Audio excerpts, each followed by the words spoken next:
अस्सलाम वालेकुम। Profit weekly update में आप सबका बहुत ज्यादा वेलकम। मेरे साथ हैं इस वक्त editor profit magazine Khurram Hussain. Khurram साहब, आपका बहुत ज्यादा शुक्रिया।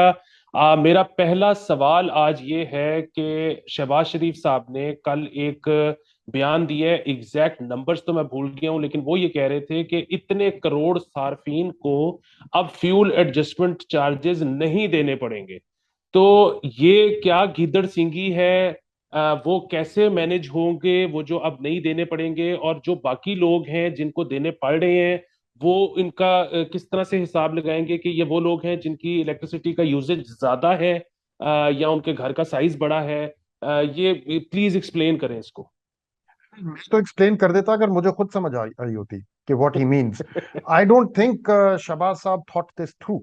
आई थिंक उन्होंने ये देखा है। आपको पता है ना कि इस जुलाई के महीने के जो बिल्स आए हैं लोगों के पास, उसमें लोगों को एक शॉक लगा है। उसमें जो मई और अप्रैल और मई में जो फ्यूल यूज हुआ था बिजली को जनरेट करने के लिए, उसके चार्जेस जो है वो अलग कैलकुलेट किए जाते हैं और पावर टैरिफ अलग होता है। और उसकी वजह बेसिकली ये है कि पावर टैरिफ जो है वो एक फिक्स चीज रहती है ओवर मेनी इयर्स, बट क्योंकि फ्यूल की प्राइस ऑसिलेट करती रहती है तो बहुत पहले उन्होंने फैसला किया था कि इन दोनों को हम लोग अलग अलग बिल में कंपोनेंट्स कर देंगे।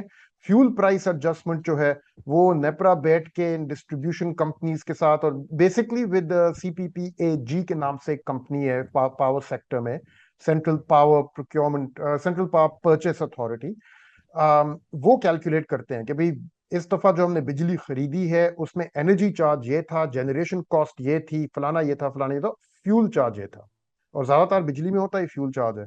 तो वो अलग से कैलकुलेट की जाती है और वो फिर बिल में अलग से रिफ्लेक्ट होती है। आप अपने बिल को भी अगर स्टडी करें, उसमें आपको जनरेशन चार्ज नजर आएगा।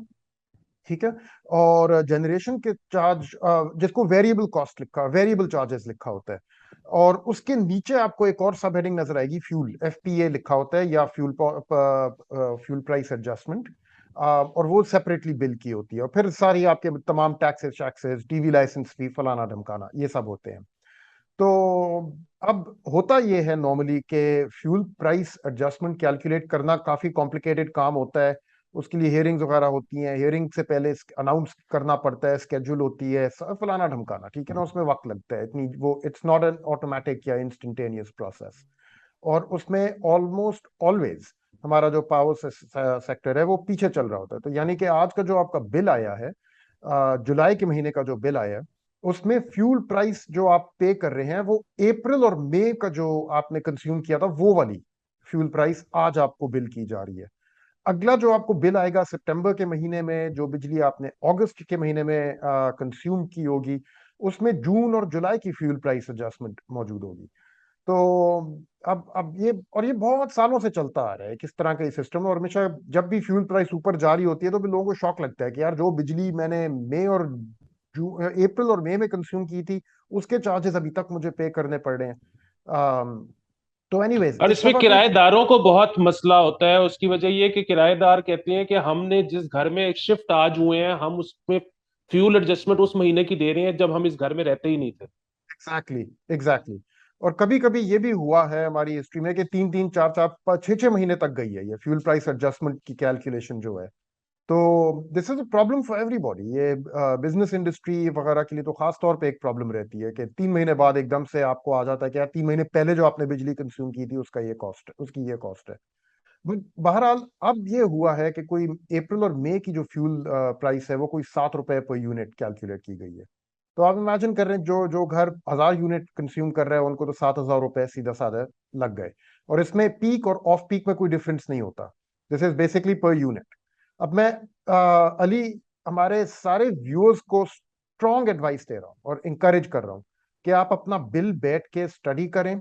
उसमें से आप निकालें कि आपने मई के महीने में कितनी यूनिट्स कंज्यूम किए थे। ठीक है। अगर आप कराची शहर में रहते हैं और के इलेक्ट्रिक आपको सर्व कर रहा है तो ये अप्रैल और मई को उन्होंने अलग अलग दिया हुआ है।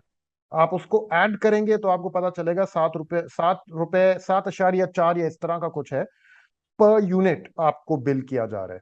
अगर आप के इलेक्ट्रिक से बाहर रहते हैं, बाकी किसी और शहर में that is served bye LESCO, ISCO, FESCO, गेस्को, what, गेपको, whatever, PESCO, तो ये दोनों उन्होंने मिल के एक ही आपको बिलिंग में एक ही फिगर दिया हुआ है, वो कोई 7.4 होगा। मैं सबको इंकरेज यहाँ पे करना चाहता हूँ कि आप बैठ के अपने मई के महीने की बिलिंग पहले देख लें कि कितने यूनिट्स कंज्यूम किए थे। उसको आप मल्टीप्लाई कर लें by the per unit cost जो फ्यूल प्राइस लग रही है, एंड मेक श्योर कि जो आगे नंबर लिखा है it is the same.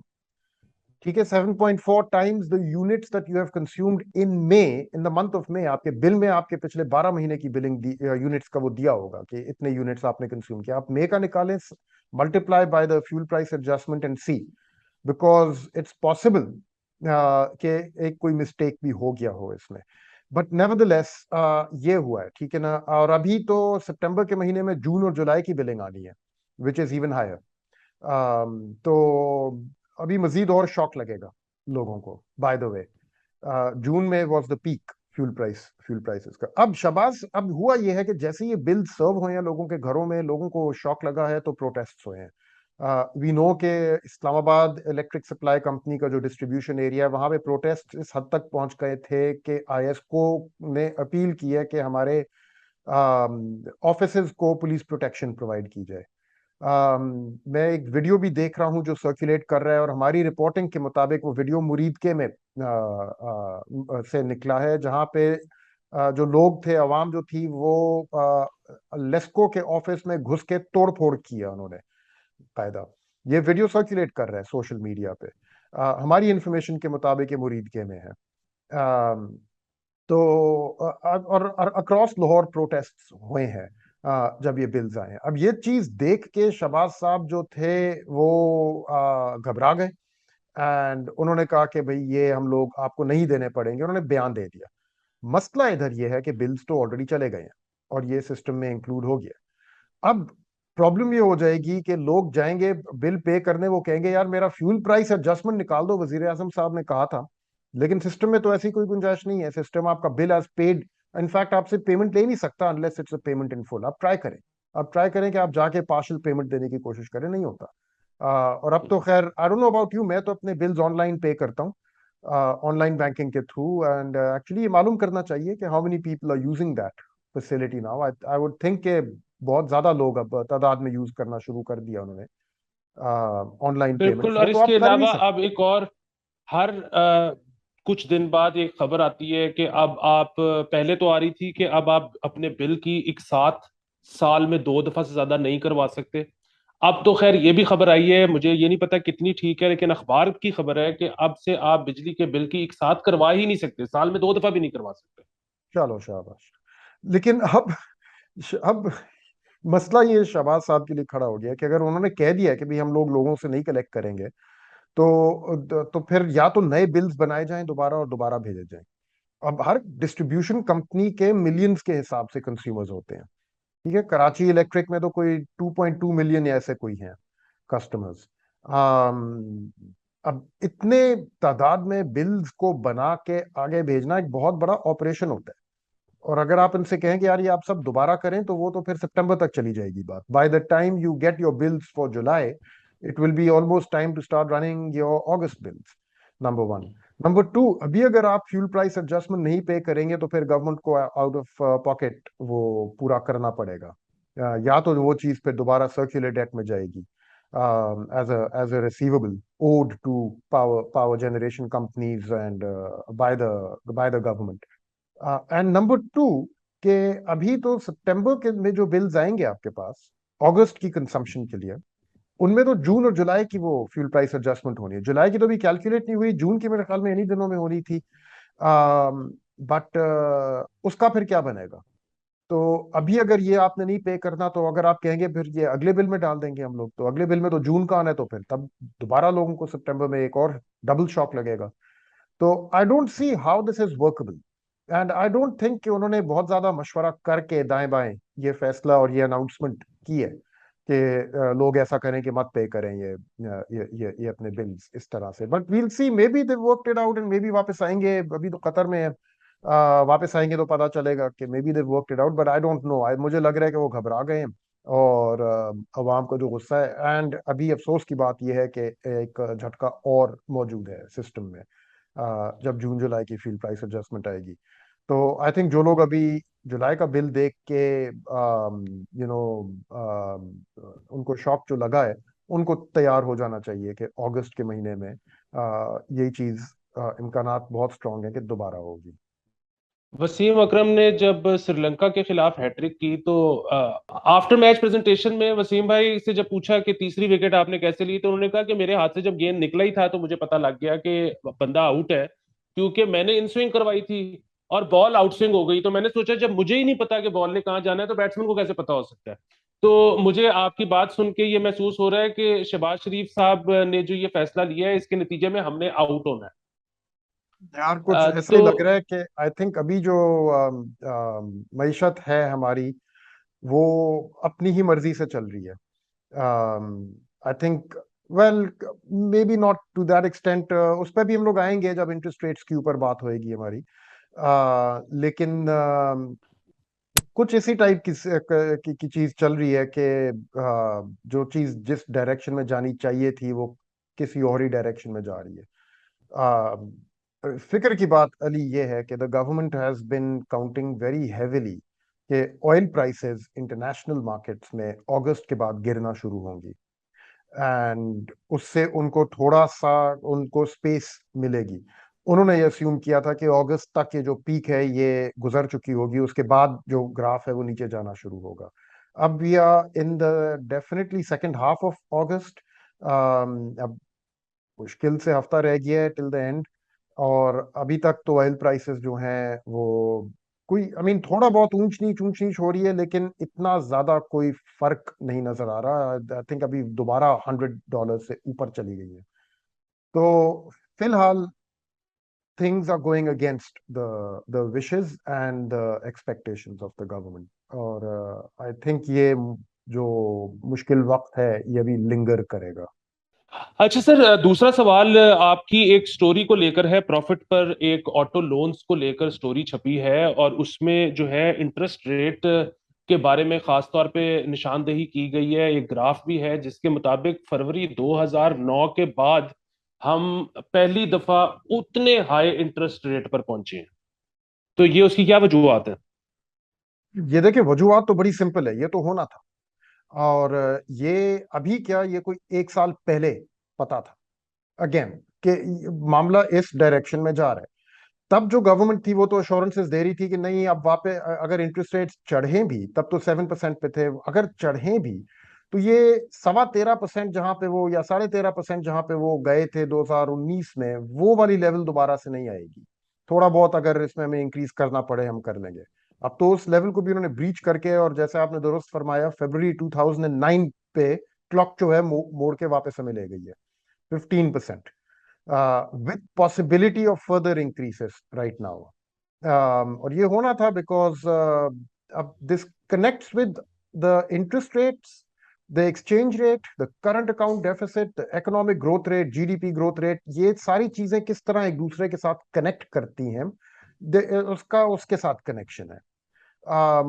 But इसमें मैं आपको अभी एक ग्राफ दिखाता हूँ, और आप ये देखिए, ये है पाकिस्तान के शायरा सूद, the key policy discount rate. 2000 अगस्त 2007 से शुरू हो रहा है और मई 2022 पे इसका लास्ट पॉइंट है, लेफ्ट टू राइट अगर आप जाके देखें दरमियान में, और आपको लाइन नजर आ रही है। अब आप इसमें ये देखें कि 2019 में ये इसने 15% टच किया, उसके बाद थोड़ा सा नीचे आया, फिर ऊपर गया, फिर काफी नीचे आया, कोई अगस्त 2013 तक 9% पे आ गया, फिर दोबारा से चढ़ाया गया थोड़ा सा 10% पे, फिर थोड़ा सा गिराया गया 9.5%, उसके बाद स्टीप डिक्लाइन आती है 2015 में। और फिर वो कोई तब से लेके 2015 में लेके कोई मई 2018 तक बहुत लो लेवल पे रहता है, बिलो 6.5%। इनफैक्ट थोड़े टाइम के लिए तो बिलो 6% पे आ जाता है। This was the time of Ishaq Dar's growth, जो इकोनॉमिक ग्रोथ फेज था डार साहब का। But look really at the sharp increase that happens after May 2018, जब ये 6.5% से शूट अप करके 13.5 कोई 13.25% पे आके रुकता है मई 2018 से लेके अगस्त 2019। ठीक है, यानी कि कितने महीने बने? मुश्किल से 1.5 साल बना। अब पॉलिसी रेट का आप एक चीज समझ लें कि ये स्लेज हैमर की तरह का एक टूल होता है, कुल्हाड़ा होता है। It is the heaviest bluntest tool in the hands of the state with which to manage the government, with which to manage the economy. इसके बाद और भी टूल्स होते हैं, लेकिन ये सबसे भारी कुल्हाड़ा होता है स्टेट के पास। और इसको चढ़ाना और गिराना जो है, उससे मईशत को काफी ज्यादा या तो बूस्ट मिलता है या ब्रेक लगती है उसकी उसकी रफ्तार में। Number one. अब आप दोबारा देखें इसी ग्राफ को, और आप देखेंगे कितनी तेजी से ये 13.25% पे पहुंच के दोबारा गिरता है बैक डाउन टू 7% अगेन, यानी कि ऑलमोस्ट हाफ हो जाता है in a period of how much, मई 2019 से लेके डाउन टू मई 2020। 1 साल के अंदर अंदर ऑलमोस्ट हाफ हो जाता है दोबारा। ये हुआ क्या है कि मईशत को एक कस के ब्रेक लगाई गई है, और उतनी ही तेजी से ब्रेक से पांव उठा के एक्सेलरेटर पे फुल दबा दिया गया।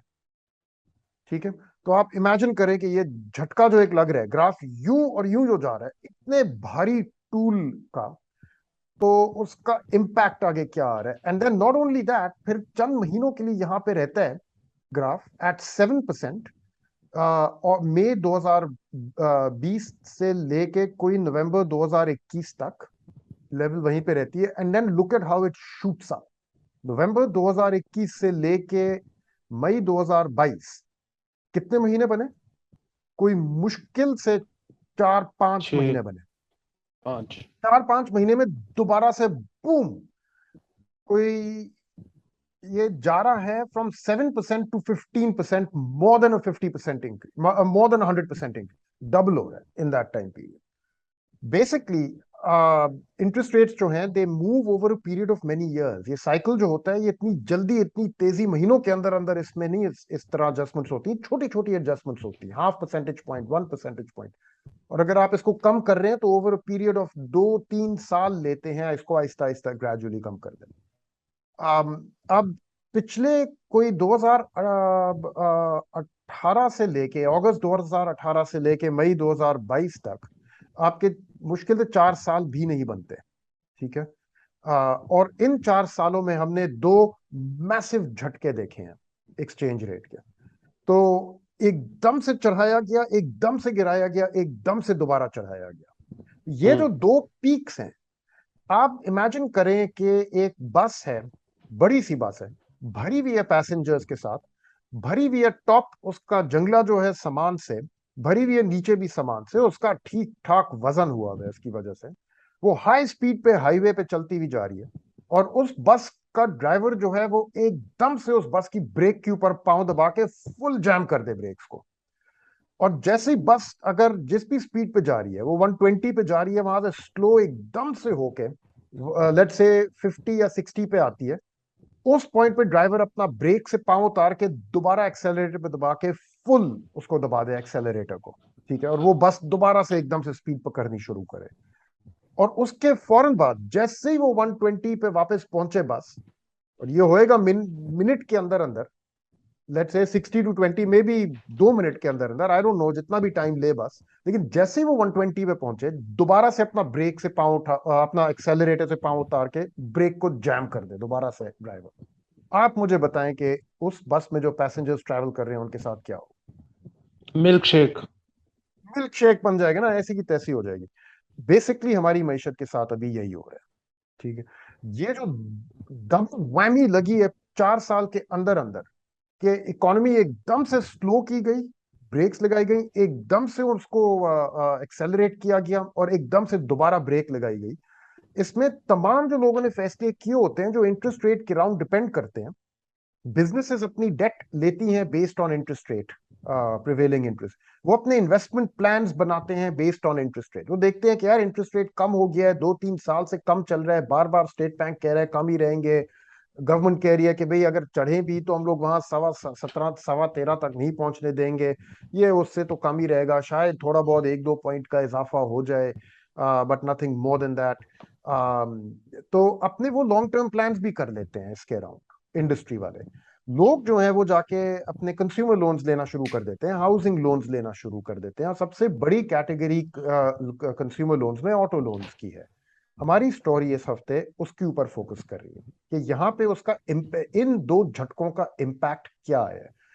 और हमारी फाइंडिंग ये है कि अब जो जिन लोगों ने कंज्यूमर लोन्स लिए थे, जिसमें ज्यादातर ऑटो लोन्स हैं, हो सकता है कि उनकी जो मंथली पेमेंट है वो 30 या 35% से इंक्रीज करेगी, बिकॉज वेरिएबल इंटरेस्ट रेट पे लोगों ने लिया। तो अगर आपने गाड़ी ले ली एट अ टाइम जब इंटरेस्ट रेट्स कम थे, और और अब आप उस की पेमेंट्स कर रहे हैं, यू कुड नाउ फाइंड, और आपकी लेट से पेमेंट 30,000 महीने की है, अब वो 40,000 पे हो सकता है चली जाएगी, simply because of the interest rate impact, which I think you will readily understand, और आई थिंक आपके viewers will readily understand, is a lot. कोई मामूली रकम नहीं है, मेरे जिन पर मंथ की दोस्तों बात ने कर रहे हैं। 2019-2020 में घर लिए थे, वो इस वक्त रो रहे हैं, क्योंकि वो कह रहे हैं इतनी पेमेंट कर देने के बाद भी इंस्टॉलमेंट नीचे जाने के बजाय ऊपर चली गई है। ऊपर चली गई है, एब्सोल्युटली।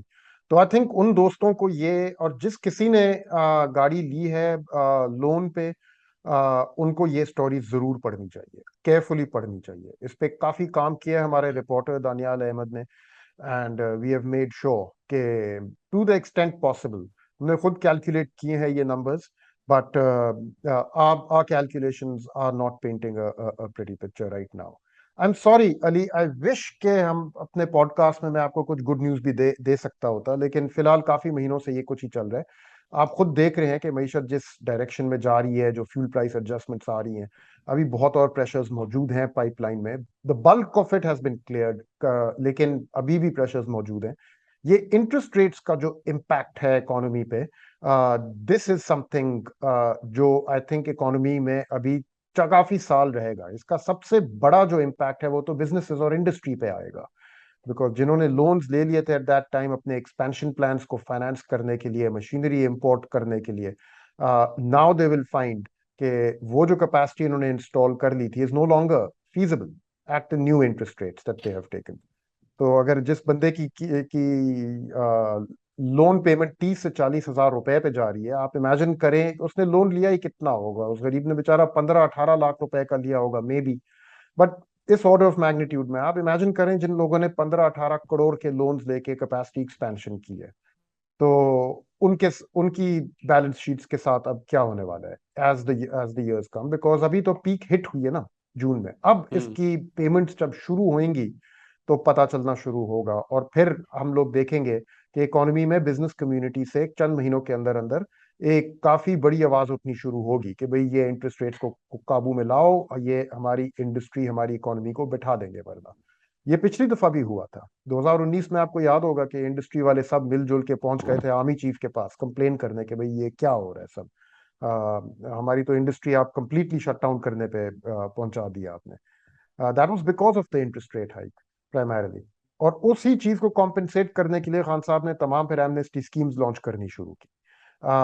तो आई थिंक आने वाले महीनों में खान साहब शहबाज शरीफ साहब के ऊपर भी अब यही प्रेशर माउंट होना शुरू होगा, जिन लोगों की डेट पेमेंट्स एकदम से जो चढ़ गई हैं, कि या तो इसको काबू में लाओ या कहीं और से किसी और तरीके से हमें रिलीफ दो, ताकि हम लोग एटलीस्ट अपनी बिजनेस को अफोर्ड कर सकें, वरना at this rate we will be forced to shut down. How they deal with that और उसकी जो सियासत होगी वो मैनेज करना एक अलग हिसाब होगा all together for the prime minister. अच्छा सर, आखिरी सवाल आज का ये है कि फिर मैंने प्रॉफिट पे ही पढ़ा है कि आईएमएफ ने कहा है कि अप्रूवल के 7 दिन के अंदर पाकिस्तान के पास पैसे आ जाएंगे। अब कौन सा अप्रूवल रह गया है सर? मैं रोने वाला हो गया हूँ। लास्ट इसका स्टेप होता है एग्जीक्यूटिव बोर्ड की अप्रूवल। तो आईएमएफ का जो प्रोसेस है कि गवर्नमेंट पहले उनको लेटर ऑफ इंटेंट भेजती है, या अपनी उनसे रिव्यू मांगती है। आईएमएफ आके आपके इकोनॉमी का रिव्यू करके आपको बताते हैं ये सारे स्टेप्स हैं आप लेने हैं। आप एक दफा वो स्टेप्स कंप्लीट कर लें तो उसके बाद स्टाफ रिपोर्ट एक फाइनलाइज की जाती है। तो वो आप गवर्नमेंट और आईएमएफ का जो स्टाफ है वो दोनों आमने सामने बैठ के स्टाफ अपना सारा जायजा लेके कहता है कि ठीक है, आपने वो स्टेप्स ले लिए हैं जो हमने रिक्वायर किए थे। उसकी बुनियाद पे एक स्टाफ रिपोर्ट बनाई जाती है जो आपकी इकोनॉमी की स्टेट जो है उसकी सारी एक स्नैपशॉट देती है, पिक्चर मिलती है उससे। एक दफा वो अप्रूव हो जाए फिर एक लेटर ऑफ इंटेंट भेजा जाता है आईएमएफ को बाय द गवर्नमेंट इटसेल्फ। उस लेटर ऑफ इंटेंट के साथ एक और डॉक्यूमेंट अटैच्ड होता है जिसको कहते हैं memorandum of economic and financial policies, MEFP. ये एमईएफपी गवर्नमेंट की तरफ से जाता है टू द आईएमएफ। तो उसमें लिखा होता है कि we will do this, we will do that, these are the steps we will take. यहाँ वो लिखा होता है from the government to the IMF executive board. Staff जो है वो एमईएफपी अपनी स्टाफ रिपोर्ट और वो लेटर ऑफ इंटेंट लेके आईएमएफ एग्जीक्यूटिव बोर्ड के सामने रखते हैं। एग्जीक्यूटिव बोर्ड में का तमाम जो मुल्क हैं उनके फिर रिप्रेजेंटेटिव्स जो हैं वो बैठे होते हैं। वो इन रिपोर्ट्स का जायजा लेके एमईएफपी और स्टाफ रिपोर्ट आईएमएफ की दोनों का जायजा लेके अपनी डिस्कशन करते हैं। उस डिस्कशन के बाकायदा मिनट्स बनाए जाते हैं और वहीं पे बोर्ड वोट करके अप्रूव करता है कि हमने इस पाकिस्तान की जो एप्लीकेशन है लोन के लिए उसको अप्रूव करना है या नहीं। अब नॉर्मल कस्टमरी प्रैक्टिस इज कि एक दफा स्टाफ अप्रूव कर दे और स्टाफ रिकमेंडेशन दे दे अपने बोर्ड को कि हमारे तरफ से सब ठीक है और इन लोगों ने वो स्टेप्स ले लिए हैं जो इन्होंने कहा था कि वो लेंगे, और इन्होंने अग्री भी कर लिया है कि आगे जाके अब इन्होंने क्या स्टेप्स लेने हैं। तो उसके बाद फिर आईएमएफ एग्जीक्यूटिव बोर्ड उनको मना नहीं करता। ये नहीं होता कि स्टाफ ने रेकमेंड कर दिया और बोर्ड टर्न डाउन कर दे उस चीज को। तो की हर्डल इसमें पास करने वाला यही होता है कि एक दफा स्टाफ रिपोर्ट जब हो जाए, और जब स्टाफ रिपोर्ट हो जाए तो आईएमएफ बकायदा एक प्रेस रिलीज जारी करके बाकी दुनिया को बता देता है कि staff agreement has been reached. Staff level agreement, आपको याद होगा मिडिल ऑफ जुलाई ये स्टाफ लेवल एग्रीमेंट जब रीच हुआ था तो हमारी तब भी बात हुई थी उसके बारे में। And that's the key hurdle because that means कि now the board approval is going to come. अब उसके बाद नेक्स्ट स्टेज इज के IMF puts it up to the board कि वो बोर्ड को स्टाफ अपना ये सारे डॉक्यूमेंट्स ट्रांसमिट। ये बहुत फॉर्मल, आप नोटिस कर रहे होंगे ना, इंटरनेशनल ऑर्गेनाइजेशंस के हम्म। साथ डील करने का यही तरीका होता है हमेशा। तो बहुत फॉर्मल तरीका होता है कि जब वो डॉक्यूमेंट्स आगे बोर्ड को ट्रांसमिट किए जाते हैं, उनके सेक्रेटेरिएट में जब भेज दिए जाते जाते हैं तो एक और प्रेस रिलीज जारी होती है कि the documents have been transmitted to the board. फिर बोर्ड वहां से जब अपना कैलेंडर रिलीज करता है और कहता है the board will now sit down on the 29th of August and here Pakistan case, तब आपको पता चलता है ठीक है 29 अगस्त को पाकिस्तान का केस हेयर किया जाएगा। ये चीज भी पब्लिक की जाती है। फिर अब 29 को बोर्ड मीटिंग होएगी, वहां पे पाकिस्तान का केस सुना जाएगा। बोर्ड मीटिंग के दौरान ही वोट हो जाएगा। ये कोई इतनी इसके बाद इतनी लंबी चौड़ी चीज नहीं होती है नॉर्मली। हो आई मीन नॉर्मली क्या हर दफा हो जाता है, एक दफा स्टाफ के साथ एग्रीमेंट हो जाए एंड एक दफा बोर्ड अप्रूवल हो जाए तो फिर बस 2-3 दिन की ब्यूरोक्रेटिक बात होती है कि उसके बाद वो अपने रेलिवेंट डिपार्टमेंट को बता देंगे बोर्ड ने अप्रूव कर दिया, आप पैसे अब डिस्पर्स कर दें इनके। वो डिस्पर्स फिर वहां से हो जाते हैं। 7 दिन ये लोग कह रहे हैं, नॉर्मली 2-3 दिन में भी हो जाता है after a board agreement. And then after that जो बायलैटरल पार्टनर्स ने आपको पैसे कमिट किए हुए हैं वो भी पहुंचना शुरू हो जाते हैं। कुछ तो उसमें से आई बिलीव ऑलरेडी आ गए हैं, कुछ उसके बाद आएंगे। कि Pakistan accession to an IMF program has been successful. It has received board approval, and then the other things begin to fall into place after that. तो अब बेसिकली ये रह गया 29th August is the date. Executive board will meet to decide. उसके 2-3-4-5 दिन बाद वो 7 days कह रहे होंगे to allow for working days, the funds will then be released. And but you know Ali, जैसे हमारी अभी भी बात हो रही थी, the real story actually begins after that. Sadly अभी जितना मुश्किल पाकिस्तान को लगा है to get to this point, ये तो स्टार्टिंग पॉइंट पे हम लोग स्टार्टिंग लाइन पे आने के लिए सारी लड़ाई लड़ी गई है जो फिलहाल हुआ है। इसके बाद तो असली race begins. And I am not sure race is the right metaphor to use, क्योंकि speed has nothing to do with anything here except in terms of speed of government response, speed of government action to ensure compliance with all the commitments that they have made.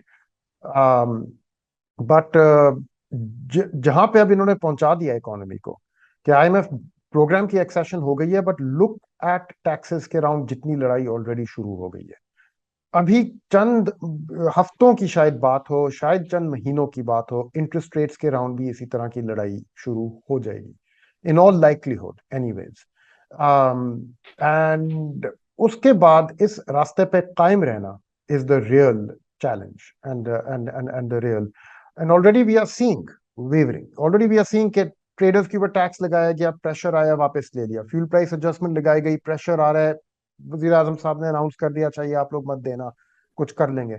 अभी से उनको अगर मुश्किल होनी महसूस हो चुकी है, तो जैसे हम लोग आगे चलेंगे इसी रास्ते पे, how the government reacts, how much will they have to stay the course and continue implementing, that will be the real story. और उसके ऊपर हमारी इंशाल्लाह नजर रहेगी। बहुत ज्यादा शुक्रिया खुरम साहब आपके वक्त का। और व्यूअर्स, जैसे कि आप लोगों ने सुन लिया कि 28 तारीख को मेरी सालगिरह है और 29 तारीख को आईएमएफ में पाकिस्तान का केस सुना जाएगा। यानी कि पूरी कौम के लिए दो बहुत ही बड़े दिन जो हैं वो आने वाले हैं। अपना बहुत ज्यादा ख्याल रखिएगा, अपने सवाल भेजते रहिएगा और हम उनको अगले एपिसोड में जरूर शामिल करेंगे। खुदा हाफिज।